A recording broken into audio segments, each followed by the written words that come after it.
Boa noite, senhoras e senhores. Vamos falar sobre organização, vamos falar sobre disciplina, vamos falar sobre como é possível estudar melhor, ler mais livros. Pessoal, vocês estão chegando aí, vocês leem em média quantos livros por mês? Juro, gente, não é porque eu tenho negócio pra, enfim, pra mexer no cabelo aqui. Cara, tem umas situações tipo essa franjinha. Enfim, pessoal, vocês leem aí em média quantos livros por mês? Essa foi a pergunta que a gente fez pra gente abrir essa live. E aí, galerinha? Tem gente que lê, diretamente da Califórnia. Um abraço aí pra Patrícia, cara. Nosso convidado já chegou, já vou colocar ele aqui pra vocês. O queridíssimo doutor Luiz Augusto Durso. Fala, meu irmão, beleza, cara? Como estudar melhor. Galera, então, deixa eu fixar aqui meu comentário. Eu tava vendo uma matéria, e segundo uma matéria recente, essa matéria de 2022, me fugiu agora qual foi o veículo que fez. Mas o brasileiro lê em média, aliás, 52% dos brasileiros leem em média um livro por trimestre, né? É um negócio aí muito raso, né? Pouquíssimas pessoas conseguem ler. Pouquíssimas pessoas leem de fato no Brasil. O Lucas falou que lê 27 livros por mês. Caraca, Lucas. E o Ítalo falou que lê zero, mas está no terceirão, enfim. Para vocês verem, pessoal, leitura, a gente percebe então que existe uma barreira aí no público brasileiro, ainda existe uma certa dificuldade. Tanto para a leitura, consequentemente da leitura você vai para o estudo, você vai para o resumo, você vai para a memorização daquilo que você leu, daquilo que você está estudando. A gente percebe não só a necessidade, mas sim como a problemática, né, que existe em estudar. Estudar, enfim, ler melhor, estudar melhor. Para me ajudar, eu vou aceitar aqui a solicitação do nosso grande Fernando Mesquita, tá certo? Ele vai entrar aqui, vai falar um pouco, mas a gente vai bater um papo, aquele bate-papo amigável de sempre, sobre estratégias de estudo, leitura, memorização e por aí vai. Beleza, pessoal? Fala, Fernando, como é que você tá, cara? Beleza? Fala, Vitor, como é que você tá, cara? Satisfação estar aqui, viu? Obrigado pelo convite. Estou muito feliz da gente poder bater esse papo aí. Show de bola, cara. A satisfação é minha, né? Muito obrigado por estar aqui com a gente hoje, por ter aceitado o convite. Eu falei no particular para o Fernando, mas a minha leitura melhorou muito depois que eu parei com a subvocalização, cara. E se você puder depois comentar para o pessoal também, cara, e é assim, as técnicas, os métodos validados, né, do Fernando. Fernando, quantos concursos públicos, cara? Já 14 passasse? até hoje. 14 concursos públicos. O cara é É. uma máquina de passar em concurso público, cara. Cara, mas assim, eu poderia ter passado em menos se eu tivesse sido mais objetivo. Eu acho que minha trajetória ela foi muito bacana como foi, mas eu estava meio perdido, né? Como eu não sabia mais ou menos o caminho que eu ia fazer, então eu passei por muita coisa. Eu fui agente da Agência Brasileira de Inteligência, fui analista do Tribunal Regional Federal Te da Primeira conheci aí, cara. Região. Te conheci Pois no é. vídeo sobre a BIM. Exatamente. Tem muito vídeo sobre a BIM porque ela desperta muito interesse e os conteúdos que tem sobre ela são fracos, são conteúdos que a galera não tem densidade, porque a maior parte das pessoas não faz ideia do que está falando e muita gente acaba não sabendo e não podendo falar, né? Eu lembro que depois que eu saí da BIM, eu fui para a Câmara dos Deputados, fui resolver um negócio lá no meu porte de armas. E aí, um dos garotos que estava lá, que era oficial de inteligência, ele, pô, bora tirar uma foto, que não sei o quê. Não, mas não podia tirar foto porque a segurança corporativa não deixava tirar foto. Então, assim, tem muito porém, é um trabalho muito legal. E eu fico feliz de ter tido essa trajetória, que isso me ajudou a estudar, me ajudou a entender, me ajudou a vivenciar melhor tudo que a gente vai falar aqui. Não, perfeito, cara. Eu lembro de uma coisa assim, só um parênteses ainda nessa situação da BIM. Acho que foi uma live tua, se eu não me engano, ou vídeo, eu não vou lembrar. Acho que foi live. E tu falava algo assim, estamos aqui, pá, vou explicar um pouco sobre o ofício. Aí você olhava nos comentários, eu já sei que tem um pessoal da BIM aqui. E eu ficava, caraca, meu, que da hora, o cara é um agente secreto. Cara, isso foi muito massa. Mas, bom, mais uma vez, brigadão por ter participado. Fernando, eu sempre gosto de fazer a primeira pergunta, é a mesma para todos os convidados. Você é um cara que se comunica muito bem, você tem uma comunicação muito assertiva, você consegue passar as ideias com muita clareza, né? Eu acompanho os seus vídeos. Mas eu gosto de fazer a pergunta sobre o oposto. O que você considera que seja uma má comunicação, cara? Eu acho que a má comunicação ela tem a ver com a impossibilidade que você tem de passar a sua ideia. Eu acho que vai muito no bojo do que você falou. A responsabilidade pela comunicação, ao meu ver, é sempre do emissor. Então, eu não posso dizer que a pessoa entendeu errado. Eu posso até sugerir que eu tenha me comunicado mal, que eu não tenha expressado da forma como eu gostaria, Uhum. mas eu atribuir essa responsabilidade ao receptor, ela é sempre muito complicada. Isso é uma coisa que eu estou sempre tentando mudar na minha comunicação, que é exatamente a forma como a pessoa recebe a mensagem. Porque a responsabilidade maior é minha. Se eu sou o comunicador, eu tenho que fazer isso funcionar. Eu tenho que ter as minhas ideias claras, a minha postura clara, a minha entonação clara, a ênfase que eu dou nos gestos. Então, tudo isso faz parte do meu trabalho. E eu acho que a má comunicação ela vai no sentido oposto, nesse sentido de você não conseguir transmitir isso, de você não ter a capacidade técnica, verbal de fazer isso. Não, perfeito, cara. Eu concordo contigo. E é interessante porque, assim, quando a gente joga o peso pro receptor, você consegue fugir para o relativismo e a situação não se resolve nunca, né? E ainda Sim. mais hoje em dia que a gente está buscando ser problem solvers, a gente quer cada dia mais ter menos problemas. Se você ficar jogando o problema, a responsabilidade pro seu receptor, cara, você não vai conseguir se comunicar bem, você não vai ser assertivo, muitas portas vão se fechar.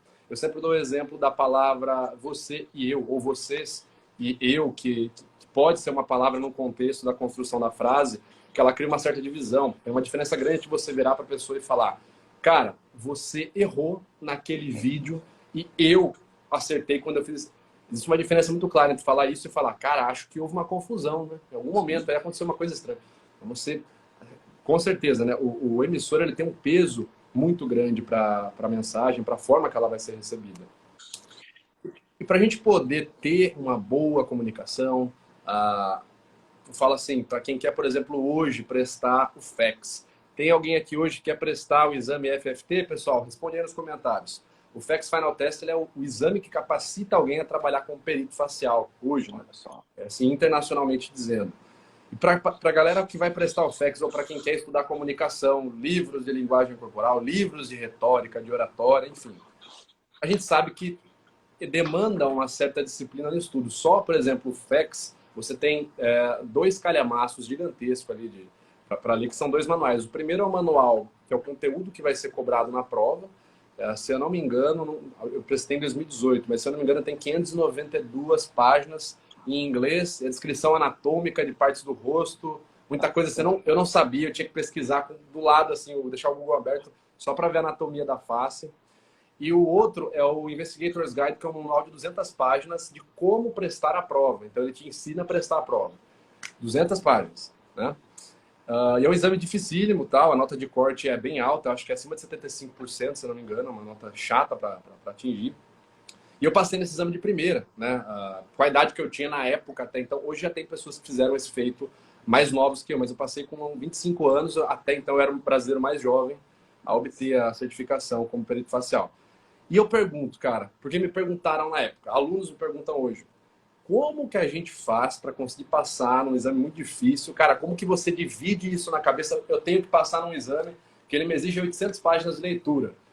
E aí, como que eu começo esse processo? Cara, 800 páginas não é o problema, né? O problema, muitas vezes, é você passar num exame pelo qual você não tem interesse. Então, o primeiro ponto é você se interessar por aquilo que você quer fazer. É muito difícil, e eu trabalho num ambiente de altíssima performance e de, às vezes, muita baixa motivação.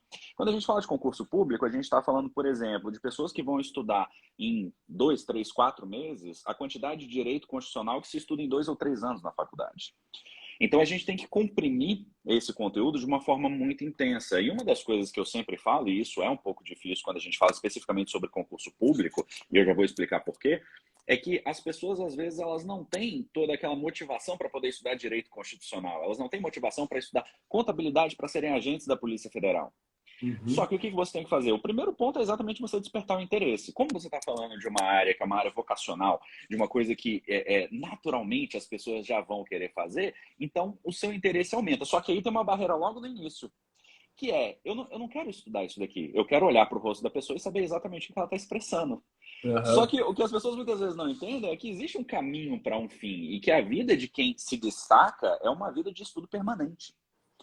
Concordo. Não basta a pessoa achar que ela vai estudar isso daí que vai estar tudo bem, porque não é assim que funciona. Ela vai precisar estudar provavelmente durante toda a vida dela se ela não quiser ser medíocre. Lembrando que medíocre é quem está na média. Não existe problema nenhum em estar na média, desde que isso seja o que você quer.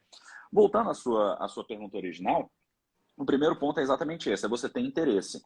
O segundo ponto que é importante, você estabelecer rotina. Se você deixar para estudar só quando der vontade, e você vai parar no primeiro ponto chato que você encontrar. E uma coisa que é importante, 100% dos conteúdos que a gente vai estudar vão ter conteúdos chatos.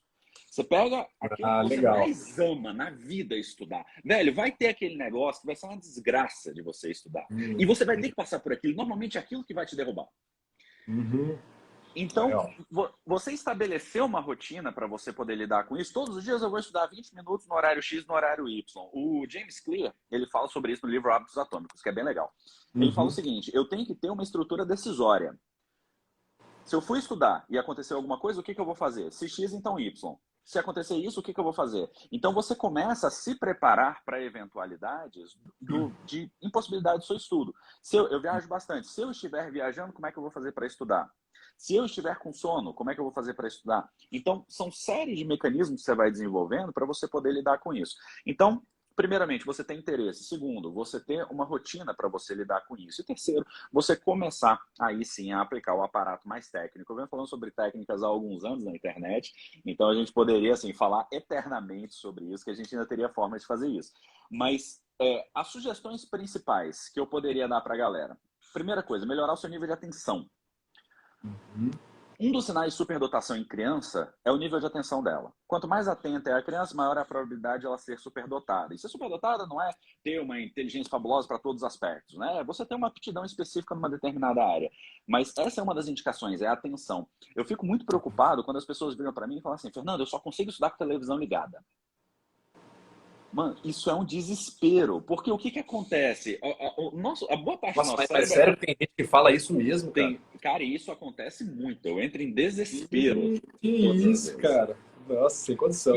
E aí o que acontece? Para a galera que está assistindo, uma boa parte do nosso cérebro é dedicada à visão. A visão consome muita energia. Então, se você deixa um negócio ligado ali, velho, você vai olhar para aquilo. E se você olha para a televisão, seu nível de atenção diminui. E a atenção está diretamente relacionada ao aprendizado. Isso daqui é uma das coisas mais importantes que as pessoas precisam levar. A atenção está diretamente ligada ao aprendizado. Quanto mais atenção você presta, todo o resto constante, mais você aprende. E não só porque você está mais ligado, porque você está entendendo as palavras, mas porque você está criando conexões. O aprendizado ele funciona por conexão.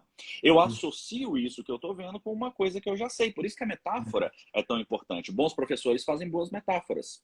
Então, como se eu tivesse um quebra-cabeça. Quanto mais conexões você tiver, mais fácil vai ser você ligar outras peças. Então, o nível de atenção ele vai ser fundamental. Para você aumentar a sua atenção, é desligar celular, é desligar a televisão, é ter foco total, virar para a parede para não ficar vendo a galera passando, né? O carro do outro e tudo mais. Então, assim, você desenhar um ambiente para você poder estudar vai ser fundamental. Esse é o ponto de partida. Se as pessoas fizerem essas três coisas, metade da batalha já está ganha.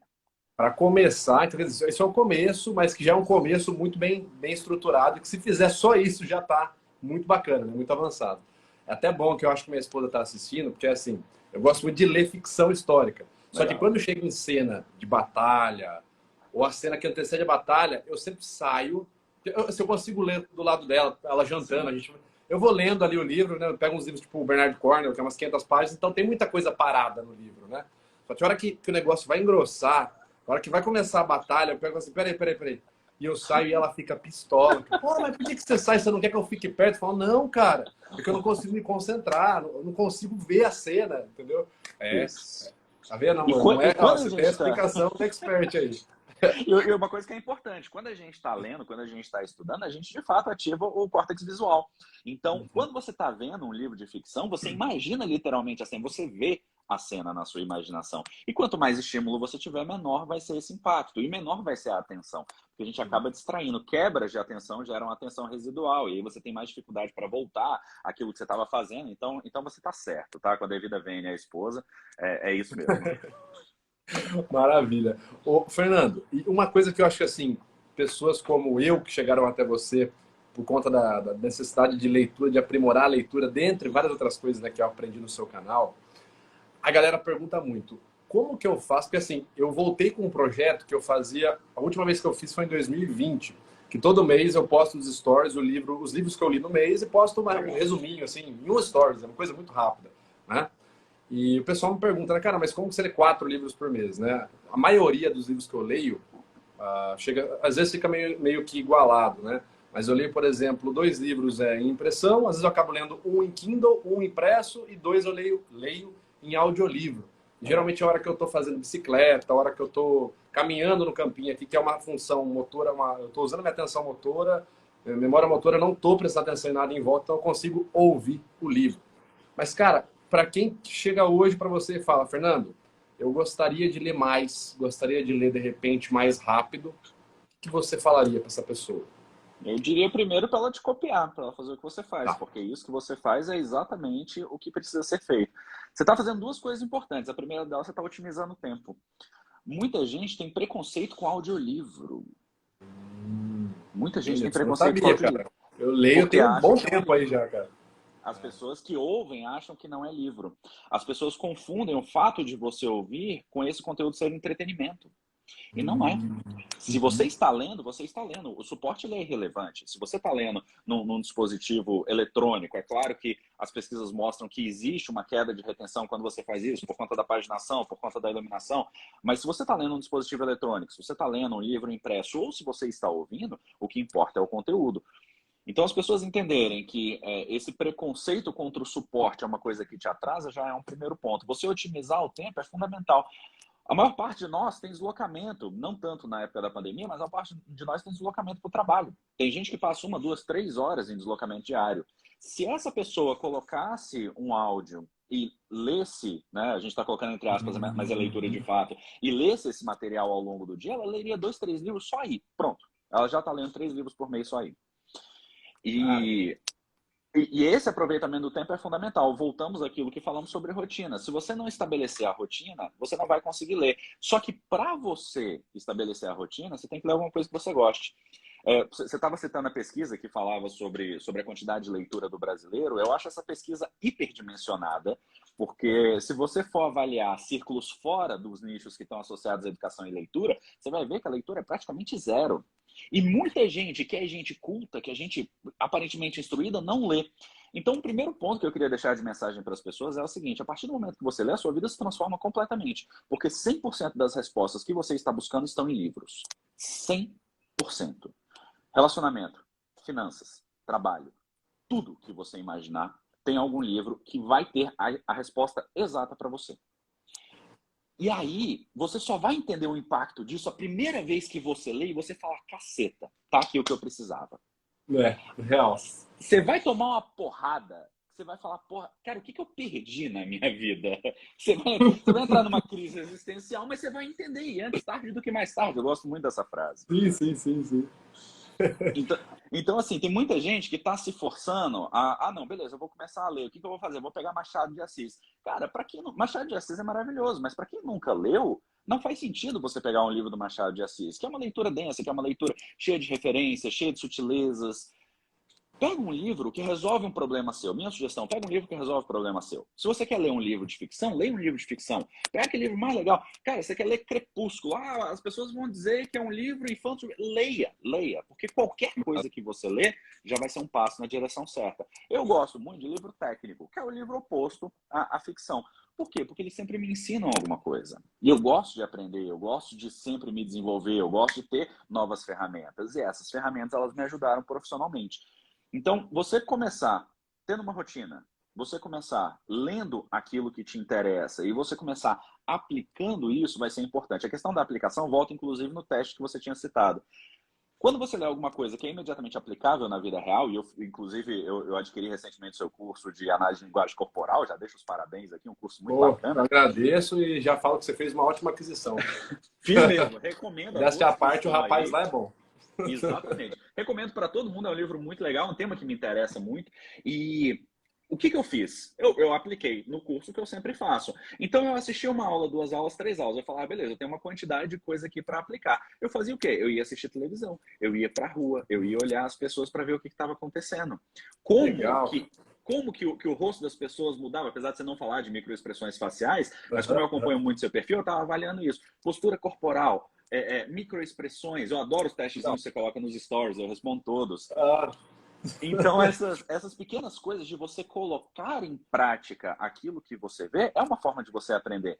Então, a gente volta. Como é que eu faço para decorar, entender e passar numa prova com material de 800 páginas? É você transformar isso parte da sua vida. O que, que eu faria se eu estivesse estudando? Primeira coisa, eu pegaria um pôster gigantesco dos músculos da face e colocaria no meu quarto. Porque eu tenho que saber quais que são todos. Eu tenho que saber o nome deles todos. os Você meus tem são aí, os né? aqui. Tem, ó, tá tudo pra cá, Olha ó. aí. Tudo Exatamente. aqui. Tá tudo Então, o que, que eu aqui. faria? Eu já colocaria na parede, porque todos os dias eu quero levantar e quero ver isso. Todos os dias que eu vejo um nome, uma expressão, eu quero ver onde que isso está. Não adianta você querer associar isso simplesmente com a memória. Você precisa ter um estímulo visual para você saber onde que está isso. E aplicar isso. Cada passo que você aprende é um passo que pode ser aplicado. E a gente tem essa vantagem no conteúdo técnico que a gente absorve. Se você vê uma live como essa, sobre como ler, você sai daqui e você não entende que você precisa ler e aplicar, você já perdeu. Tudo, 100% das experiências educacionais que você tem que colocar em prática, porque essa é a única forma de você absorver esse conteúdo. Cara, é até interessante você falar da prática. Eu tô desativando na hora que você tá falando, porque senão os comentários ficam no seu rosto, tá? E como Beleza. você tá falando agora, eu ativei. Então, o pessoal aí, o pessoal tá louco, uma galera aqui comentando, deixa eu comentar, deixa eu comentar. Socorro! Socorro, quero perguntar. Pessoal, lembrando, vocês podem mandar perguntas. Eu vou fazer perguntas para o Fernando tá aqui, né? Já tô vendo que tem umas perguntas salvas aqui. Já vou começar a fazer. Da aplicação, cara, e é uma coisa que eu aprendi com você também, que é interagir com o conteúdo que você está estudando, né? De várias formas possíveis, não só leu e morreu aqui. Aí eu vou te dar um testemunho, aqui, um testemunhal. Eu não lembro qual foi o vídeo, qual foi o tema que eu vi um vídeo seu, sobre justamente voltando nesse tema da aplicação. E o meu pai, ele tem muita dificuldade para leitura. Ele não gosta de ler. Você não gosta de ler livro nem de ficção, nem livro técnico. Mas vira e mexe ele vem com um livro que algum amigo falou, ou ele ouviu no clube e tal. E ele me pergunta, fala, não, o livro é bom, né? Quando é livro que eu já li, eu falo, não, o livro é bom, pá, pô, você deveria ler. E isso no novembro do ano passado ele me falou, cara, me falaram daquele livro O Poder do Hábito, do Charles Duhigg. Falei, pô, é um puta livro bom, cara. Falei, você deveria ler. Ele, nossa, porque o rapaz me falou, eu quero começar a ler. Só que eu sei, por conhecimento de causa, que é sempre assim. No primeiro dia ele tá bufando. Ó, leu. Cara, e nunca mais a gente ouve falar desse livro, sabe? Ele fica lá parado. Eu tenho livro pra caramba aqui, a maioria era do meu pai, cara. Tipo, é livro que meu pai nunca leu, eu li, e aí depois a gente conversou e tal. Aí eu falei assim, eu vou fazer diferente, cara. Eu vou dar um golpe nesse cara. Eu falei, faz o seguinte, pai. Ele trabalha comigo, né? Então todo dia tem um trajeto que ele me leva para a empresa, que é mais ou menos uns 20, 30 minutos, que ele tem que fazer esse trajeto comigo obrigatoriamente, né?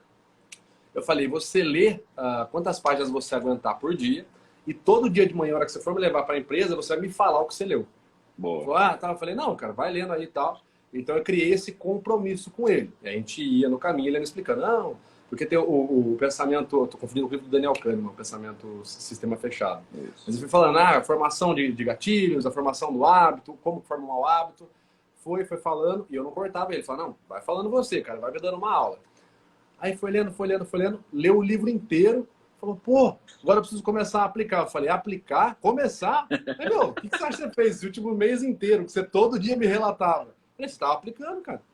Aí que ele se tocou, que é o que você falou, ele falou, porra, eu li um livro inteiro nesse mês e ainda expliquei o livro para você. E aí, qualquer lugar que a gente vai agora que pergunta, ele fala, nossa, esse livro é muito bom. Aí ele conta tudo do livro, que tá memorizado, né? Exatamente. E isso é uma vivência que, inclusive, tem nome, chama Técnica da Aula. Tem um livro muito bom, que é um livrinho meio obscuro, chama The Overnight Student. E o cara fala, ele é estudante, e ele fala sobre como que a vida dele foi transformada por uma técnica. Sempre que a pessoa falar que a vida foi transformada por uma técnica, se desconfia, né? Porque, obviamente, a vida não é tão simples assim. Mas o conjunto de pequenas mudanças faz grandes diferenças. E ele falava exatamente sobre a técnica da aula. É uma forma muito interessante de você aprender e é exatamente isso que você falou, engajamento com o conteúdo. Se eu penso sobre o conteúdo, se eu falo sobre o conteúdo, se eu reflito a respeito do conteúdo, você evolui. Forma de estudar melhor, faça as perguntas sobre o conteúdo. O que eu vi hoje? O que eu estudei? Quais são os pontos mais importantes? Isso faz sentido? Eu já vi alguma coisa semelhante a isso na minha vida? Você pode explicar isso para alguém? Então, sempre que isso acontece, é muito bom. É um negócio que leva um pouco mais de tempo para fazer, mas a fixação disso é excepcional. Por que o professor sabe tanto? Por que a pessoa que fala sobre um assunto sabe tanto? Fala toda semana sobre o tema, cara. A construção verbal disso é muito trabalhosa. Você concatenar um raciocínio a respeito disso é muito trabalhoso. E é importante você sair da sua cabeça, porque na nossa cabeça tudo faz sentido. É. Falar é fundamental. Você pensa assim, na cabeça você tem literalmente assim, ok, hábito, recompensa, ok, legal, não, entendi. Na Legal. hora que você vai falar, aí o negócio é diferente, porque você tem que formar um pensamento coeso, e formar um pensamento coeso exige muito. Então esse engajamento com o material é fundamental. Olha que legal, cara. Você acabou de mostrar na prática o que você estava falando. Porque você faz um negócio muito bacana quando você fala que você abre o assunto. Parece uma redação do Enem conversar com você. É bizarro. É bizarro. Você abre o assunto, que nem eu devolvi para você agora, aí você abriu. Pô, legal a história do seu pai. Tem o nome disso, né? Que é a técnica da aula. E aí você fez toda uma explicação e você fez uma síntese e fechou no assunto inicial, cara. É uma redação do Enem. Cada vez que você fala, eu percebo. Você abre o assunto que eu te devolvi, aí você vai, volta, vai para 3, 4 pontos, aí você amarra e volta no primeiro assunto, cara. Aí, ó, eu acho que para você é natural, você nem pensa nisso, né? É o mal do professor, exige um pouco de esforço consciente, mas como eu já pratico muito, o que acontecia? Eu me perdia muito nos assuntos. Quando eu comecei meu canal no YouTube, eu nunca tive script, né? Eu tenho 3 ou 4 vídeos que eu escrevi scriptados, que eu gravei scriptados. Então, às vezes, me perdia. Eu via que eu começava uma linha de raciocínio e ia devagando. E eu não fechava Uhum. aquela linha de raciocínio. Isso me dá uma agonia tremenda. Muito, também, com Muito, certeza. Muito, muito. muito. Velho, socorro. A pessoa começa a falar do assunto, você fala, tá, mas cadê o assunto que você ia falar que era super interessante? Cara, ó, não vá no programa Pânico. Os caras são muito bons, só que assim, você não consegue finalizar. Eu voltava tudo lá. Deixa eu só rapidinho, Voltar. rapidinho. Nossa, Não, cara. não. Então, assim, isso Horrível. exige um esforço consciente no sentido de você fechar essa ideia. E isso, para quem dá aula, é fundamental, né? E a gente está o tempo inteiro dando aula. Então, você começar, você pode até dar uma viajada, mas você voltar para finalizar aquilo é importante. Hoje é um pouco mais fácil, mas não é uma coisa tão natural quanto parece, não. É muito legal, cara. Eu tava comentando com você essa situação do meu pai, né? Eu tenho uma outra história que na sequência eu quero me mandar uma pergunta. Tá. Enquanto eu vou falando, pessoal, mandem perguntas que já já eu vou ler as perguntas aqui. Mas é o seguinte, cara, eu comecei a estudar linguagem corporal, comportamento não verbal em 2009. E aí encontrei muita gente nesse caminho, conheci muitos professores diferentes, brasileiros, alguns professores americanos, né, britânicos, na verdade. E tiveram pessoas que estudaram comigo o mesmo tema. Então, eu tive um colega, vamos falar assim, não vou falar nomes, né, mas um colega que ele estudou o mesmo tema comigo. A gente fez as primeiras formações nacionais até onde dava para fazer, né, até o que podia fazer no Brasil na época, o que tinha na época para a gente formar. E chegou no momento que eu falei, cara, eu vou prestar o exame, né, para poder atuar como perito, né, para poder dar um parecer técnico, enfim. E ele falou, cara, eu também gostaria muito de prestar. Então, assim, foi bem diferente a fala dele. Eu falei, eu vou. Ele falou, eu gostaria. E aí, eu lembro que eu estava estudando e eu sempre perguntava para ele, cara, você viu esse capítulo aqui no FAQ? Ele comprou o FAQ, o manual também. E ele falava, cara, ainda não vi. E aí, conversa vai, conversa vem. Umas 2 vezes ele veio em casa e aí, conversando, ele falou assim, pô, cara, não vou lembrar qual foi a conversa, o tema específico, mas foi algo assim, para me dissuadir dos estudos. Mas para com isso daí, cara, você estudou muito, vamos beber alguma coisa tal, vamos para lá, vamos para cá. E eu, não, cara, se eu não seguir essa rotininha, essa 1 hora de estudo por noite, cara, não vou passar nesse negócio. Ele, não, cara, vamos, que não sei o quê. E eu lembro que essas 2 vezes me deixou bem incomodado. Eu falei, pô, cara, assim, eu não vou entrar em méritos de falar a motivação do cara, porque eu também não sei qual é, né? Não dá para Sim. olhar a mente das pessoas. A gente pode só supor. Mas o resultado final que eu queria comentar esse rapaz nunca prestou o exame, ele teve investimento no material de estudo, mas ele nunca prestou. Hoje ele também não utiliza o conhecimento, né? Ele foi para uma outra área, tal. E aí sempre que eu converso com ele, eu pergunto se ele tem interesse, ele fala, cara, eu até tinha interesse, mas já foi muito tempo, tal. E aí eu tenho um fenômeno, né? Um fenômeno, pode ser chamado assim, que todos os amigos nossos daquela turma que eram amigos em comum, mas que saíam com ele nesses rolês, nenhum deles passou no FFT. Eu fui o único que passou. Né? Então a gente está falando de umas 5 pessoas que andavam juntas, né, na mesma turma e uma só passou, né? 4 não passaram. Cara, então eu queria te perguntar, você acha que o ciclo de amizades, as pessoas ao nosso redor influencia a nossa capacidade de estudar melhor ou pior? Como que você acha que isso acontece, cara? Ou por A quê? gente, a A gente tende a desenhar nossas relações de acordo com a nossa própria personalidade. Então, existem dois aspectos. Primeiro, que a gente se aproxima de pessoas que são próximas da gente. E conforme você cresce na vida, é mais difícil você encontrar um círculo de amizades semelhante, porque, enfim, quanto mais gente sobe, menos gente tem. Então, Numa festa de youtuber, essa probabilidade cai para 10% de você encontrar alguém com conteúdo lá. é Falo tipo por isso. conhecimento de causa. E uma coisa importante, né? Existe um ditado muito famoso que diz que você é a média das 5 pessoas com quem você mais convive. Então, o fato de você ter passado, na verdade, mostra que você é a exceção, não a regra. E que o fato de você ter muito pouco convivência com essas pessoas hoje mostra que, de fato, você estava trilhando um outro caminho, um outro círculo de amizades. Influencia? Com certeza. Porque estudo depende de esforço, depende de renúncia, depende de dedicação, depende de rotina. Se você tem alguma pessoa que, em vez de estimular a sua rotina, quer quebrar a sua rotina, a probabilidade, se você ceder aquilo, é que você se desvie do seu foco. E não existe segredo. Uma coisa muito importante para a gente entender é que as pessoas que têm sucesso, e eu coloco entre aspas porque o termo sucesso é muito amplo, mas as pessoas que têm sucesso no sentido de proeminência num determinado campo, elas se dedicaram muito às coisas. O pessoal não sabe a quantidade de trabalho que existe por trás de conhecimento, por trás de um trabalho bem desenvolvido de respeito profissional. É muito trabalho. Então, quem quer... A gente vive numa geração que, infelizmente, tem o desejo de ser TikToker, que tem o desejo de ser youtuber de jogo. Então a gente tem que ter muito cuidado com isso. E com devido respeito a todas essas pessoas. Só que como a gente fala sobre educação, quando você vai falar sobre educação, você tem que ter um aparato de conhecimento para ofertar para essas pessoas. E isso exige muita dedicação. Eu costumo dizer para as pessoas, e muita gente que me segue acaba sendo, por exemplo, a primeira pessoa que vai prestar um concurso público na família. Conforme você vai prestando esses concursos e conforme você vai crescendo, é normal que você se afaste de muitas pessoas. A gente tem um caso especificamente no Brasil, mas que não é exclusivo do Brasil, que é um desprezo pelo estudo. As pessoas não acham que estudar leva a lugar algum. As pessoas acham que quem estuda é trouxa, é nerd. E muitas vezes já ouvi muito isso já, cara. Muito. Não, mas quem estuda muitas vezes é nerd mesmo. Só que o que acontece? É para os nerds que as pessoas vão trabalhar. São os nerds que vão construir as coisas, são os nerds que vão construir as empresas. Então, se você despreza o estudo, na verdade, o que você está dizendo é, olha, eu não me importo com o meu futuro. Porque a maneira mais segura de você evoluir é por meio do estudo. A maneira mais segura de você evoluir é por meio do estudo.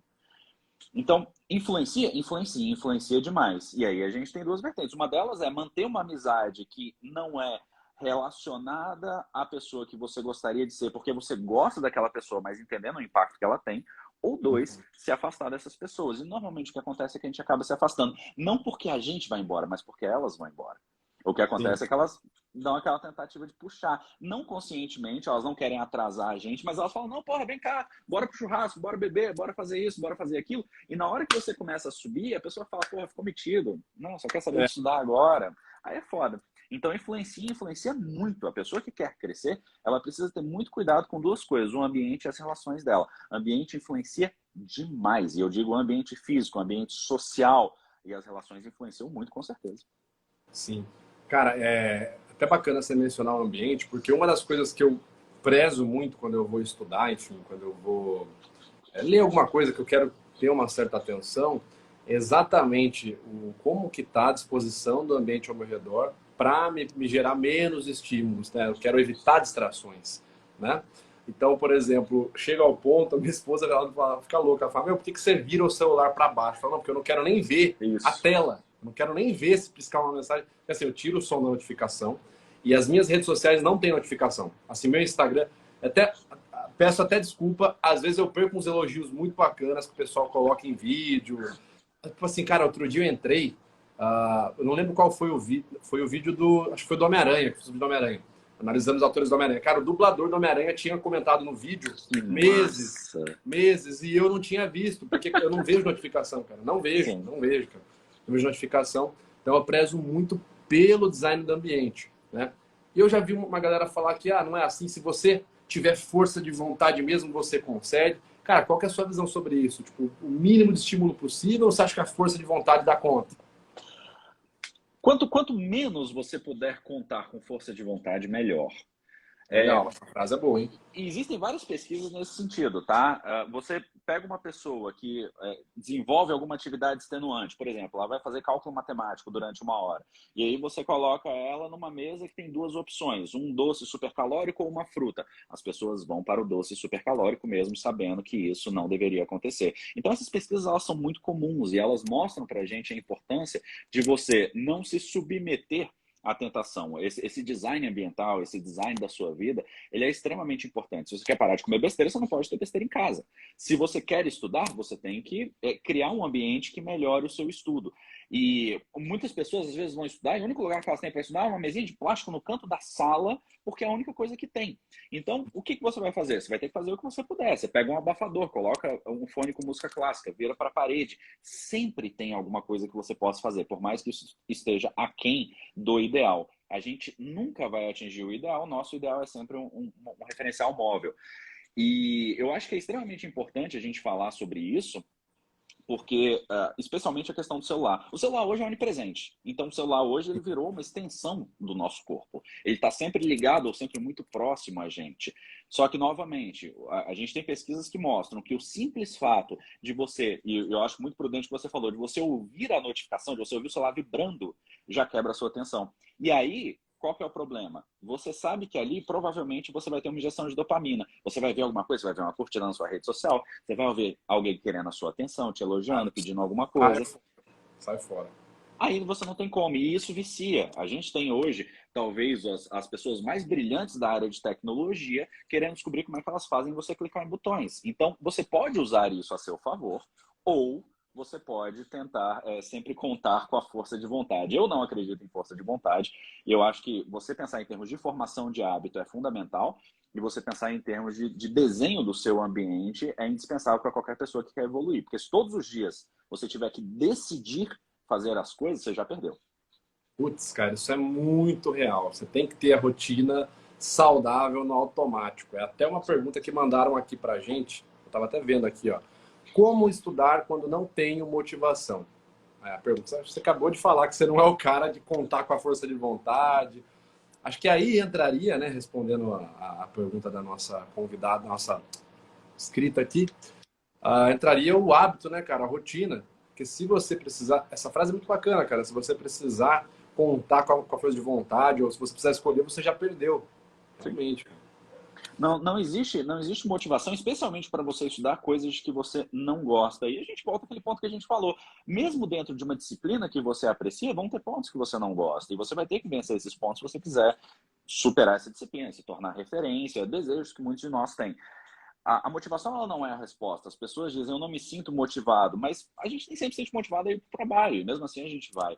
Então, uma abordagem profissional ao estudo, a abordagem de você transformar isso em parte da sua rotina independente de vontade, é uma das principais formas de você lidar com isso. Como que você faz isso? Estabelecendo horários, estudando todos os dias no mesmo horário, tendo um cronograma para você seguir. Então, o cronograma, você saber o que você vai fazer, quando que você vai fazer, é importante também. E estudar independente de vontade. Aí vem um ponto que é importante, que tem muito a ver com isso que a gente falou da formação do hábito.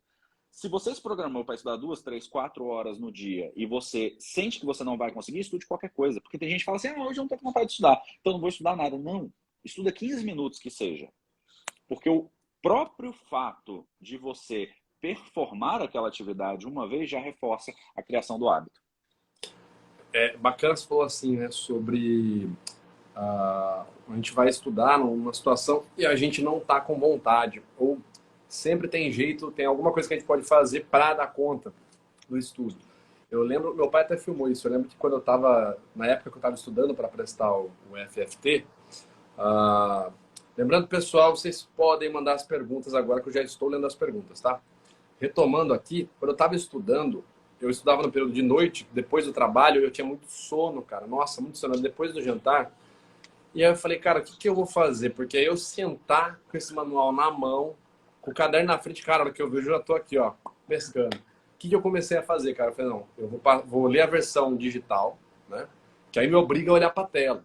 Aí eu, mesma coisa, tá? Comecei a pescar. Aí, essa estantezinha que você tem atrás aí, eu tinha uma igualzinha, na verdade, mais parecida com a minha. Uma estantezinha assim. Obrigado.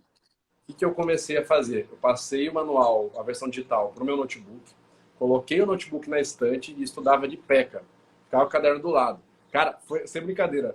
O meu pai achava assim, barato, né? Mas foi o que eu consegui fazer para não dormir, cara. Porque eu não conseguia, não tinha muito sono, cara. Eu chegava tipo, do trabalho depois da janta, nossa, querendo capotar, cara. Ou ir pro videogame, cara. Puta, e é impressionante, porque videogame eu não tinha sono. Mas se eu fosse estudar, cara, impressionante, cara, Só estudar que dava impressionante. sono, o videogame tava ok. Puxa, cara, que coisa.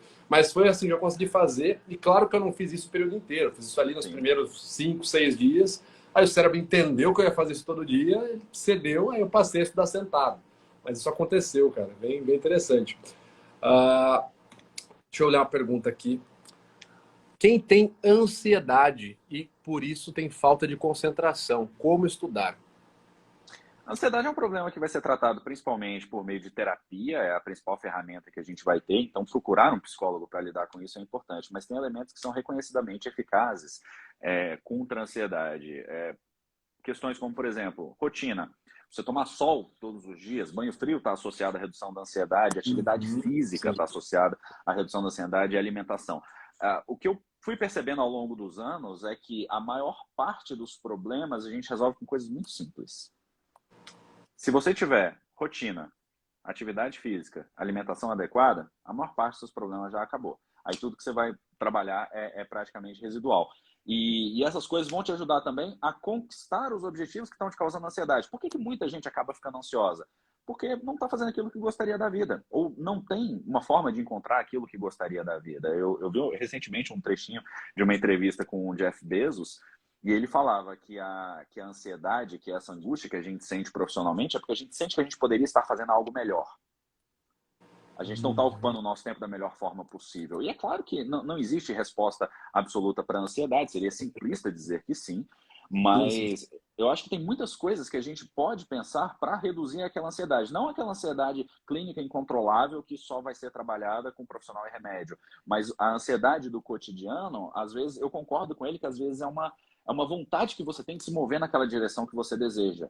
E pode até ser que aquela coisa não dê certo, aquela coisa que você quer fazer não dê certo, aquele concurso, aquele trabalho, aquele canal que você quer abrir não dê certo, mas o fato de Sim, você estar trabalhando naquilo já vai te manter ocupado e focado. perfeito. Ó, pergunta aqui do Gustavo Fernandes. Existe a melhor hora do dia para estudar? Existe a hora do dia em que você está mais atento. Historicamente, isso vai acontecer. Se você é uma pessoa que dorme aquilo que 99% das pessoas saudáveis do mundo dormem, que são 7 a 9 horas por noite, em geral, uma hora e meia depois de você acordar é o seu horário com mais atenção. Quanto mais atenção, mais aprendizado. Não é um horário factível para a maior parte das pessoas, normalmente a parte da manhã é dedicada ao trabalho e coisas assim, mas, em geral, os seus momentos de maior atenção. A nossa atenção ela varia de acordo com o nosso ritmo circadiano, então, um pouquinho depois de você acordar e depois do início da tarde, quando bate aquela bad do almoço, assim, você acorda, normalmente são os momentos de maior atenção.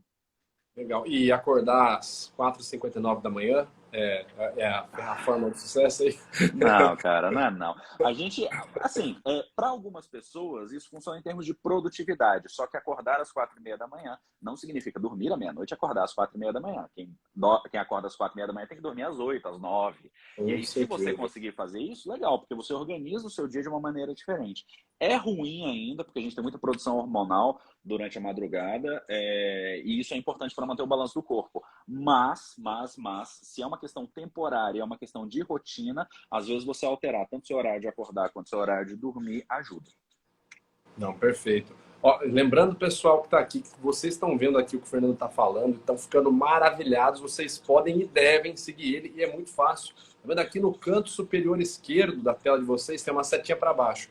Só bater nela aqui, já conseguem seguir o Fernando aqui, não precisa nem sair da live. Facinho, facinho. Ó, uma pergunta aqui do Boom Chronimix. Como eu estudo, como eu faço para estudar um conteúdo difícil em um dia? Puta vida, aí Cara, o cara que te responder isso vai ficar milionário. não, você consegue estudar um conteúdo difícil em um dia, você não consegue estudar um conteúdo difícil e extenso em um dia. Então, É, essa é a grande questão. Se o seu conteúdo difícil é uma ideia que você tem para aprender, você tem como fazer isso, mas isso depende do conteúdo, isso é muito genérico. Eu posso resolver um problema de aritmética em um dia? Depende do problema, depende da sua capacidade. Se eu sou um péssimo Se eu não tenho nenhuma habilidade com exatos, eu vou conseguir? Não. Então depende da natureza do problema com o qual você está trabalhando. Em geral, quando a gente fala de problemas de estudos, a maior parte dos nossos problemas é base. Toda ideia complexa é o somatório de ideias simples. Às vezes, quando você quer superar essa ideia complexa e você não consegue, é porque você não tem as ideias simples. Então, se você tem o cabedal de informações mais básicas que você precisa, em geral, você consegue superar aquilo. Qual que é o problema? A pessoa deveria partir daqui. Mas, em vez de partir daqui, ela quer começar aqui para ganhar tempo. E ela nunca sai daqui, ela desiste. Então, se ela desse 3 passos para trás e começasse aqui, qual são os significados dessas palavras? Quais que são os padrões dentro dessa disciplina que eu estou estudando? Qual que é o básico que eu preciso, devo saber e praticar? Às vezes você consegue evoluir muito a partir daqui, muito mais que você evoluiria do que começando aqui. Então, perfeito. Fernando, tem uma pergunta aqui do Rafael Melo. Manda. Cara, é uma pergunta que eu acho boa mesmo. Na verdade, eu não sei nem se a resposta, ela de repente, não estaria mais associada a um profissional da área da saúde mental. Mas é o seguinte, ele está falando que ele tem TDAH e ele tem muita dificuldade para ler, principalmente para estudar. Sim. Aí ele está falando assim, cara, como que eu faço para criar um hábito de leitura? Né? Enfim, o hábito de leitura vai me ajudar com o TDAH? Como que eu faço para ter esse hábito? É uma dúvida bem pertinente, cara. Como que você vê essa questão? Não necessariamente o hábito de leitura vai ajudar com TDAH, mas ele vai ajudar com você criar literalmente o hábito da leitura e isso vai se associar ao seu TDAH. Qual que é a questão? Não é que quem tem TDAH não consegue se concentrar em nada, que quem tem TDAH tem seletividade nos assuntos em que consegue se concentrar. Então, se eu tenho déficit de atenção, o TDAH, para quem não sabe, é transtorno, déficit de atenção e hiperatividade. Eles podem estar associados ou não, tá? Déficit de atenção e hiperatividade não necessariamente estão associados, mas podem estar. Então, quais são os principais pontos para você trabalhar com isso? É exatamente o que eu sempre falo em toda orientação de estudo. Sessões curtas. Então, quando você vai estudar, você dizer assim, eu vou estudar 3 horas, não vou levantar daqui enquanto eu não terminar 3 horas. O cérebro não foi feito para isso. A gente não se desenvolveu para ficar 3 horas conectado ao material. Em geral, a gente consegue isso com materiais que exigem menos. Se eu sou um amante de...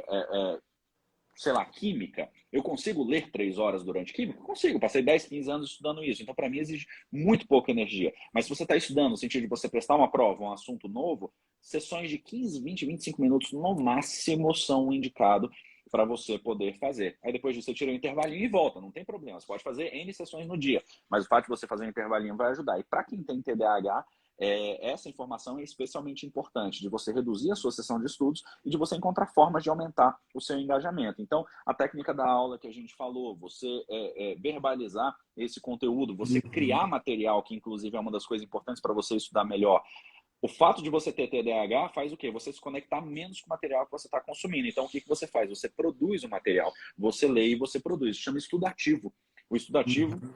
ele é exatamente uma forma de você alavancar a sua sessão de estudos, porque você já está produzindo material que você vai carregar com você, não é copiar, tá? É sintetizar as principais informações, então você anota, registra as principais informações, e você pode fazer esquema, gráfico, desenho, o que você quiser. São formas interessantes de você lidar com isso, mas os intervalos e o controle do TDAH, principalmente com atividade física e meditação, é importante, tá? Existe muita correlação entre meditação e melhoria de todos os aspectos dos estudos, concentração e, inclusive, para quem tem déficit de atenção.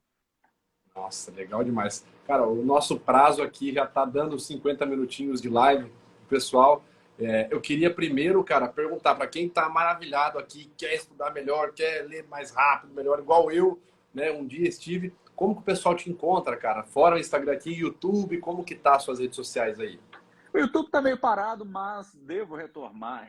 Mas tem muita coisa boa, cara, para trás. Nossa. Tem muito conteúdo lá, tem muita coisa publicada. Então, quem quiser me acompanhar, Fernando Mesquita, no YouTube, aqui no Instagram, hoje é minha rede social mais ativa. Eu normalmente publico bastante. Vou retomar aí produção de conteúdos. Tenho cursos para lançar no futuro breve sobre técnicas de estudo, sobre mapas mentais, sobre processo completo de estudos para concursos. Então, isso deve acontecer nas próximas semanas. Mas o Instagram é a forma mais fácil de as pessoas me encontrarem exatamente aqui onde nós estamos.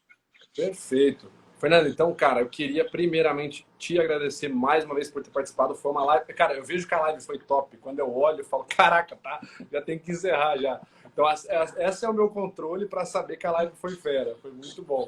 Espero que o pessoal também tenha gostado muito. A galera tá aqui polvorosa, aqui mandando mensagem. A galera tá curtiu demais. Enfim, cara, obrigado mais uma vez. Espero que você retorne aqui em breve com a gente. Belezinha? Gostei muito de participar, obrigado pelo convite. Reforço o que eu falei lá no início, que eu admiro muito o seu trabalho, acho muito bacana o trabalho que você desenvolve. Sou um consumidor dos seus cursos, a quem eu recomendo. Para qualquer pessoa que estiver interessada, recomendo que adquira os seus cursos, porque é um aprofundamento, né? A gente tende a ser muito superficial nas redes sociais, em função da própria natureza Sim. da mídia, mas quem quer se aprofundar tem por obrigação acompanhar aquilo que você produz fora daqui também. Então, parabéns pelo trabalho, obrigado pelo convite. Fiquei muito feliz da gente poder bater esse papo aqui e espero sim poder voltar e estou à disposição. Bom, maravilha, cara. Obrigado mais uma vez. Pessoal, muito obrigado. E para todos aí já sabem que semana que vem a gente tem mais uma live do Poder da Comunicação. Valeu, pessoal. Valeu, Fernando.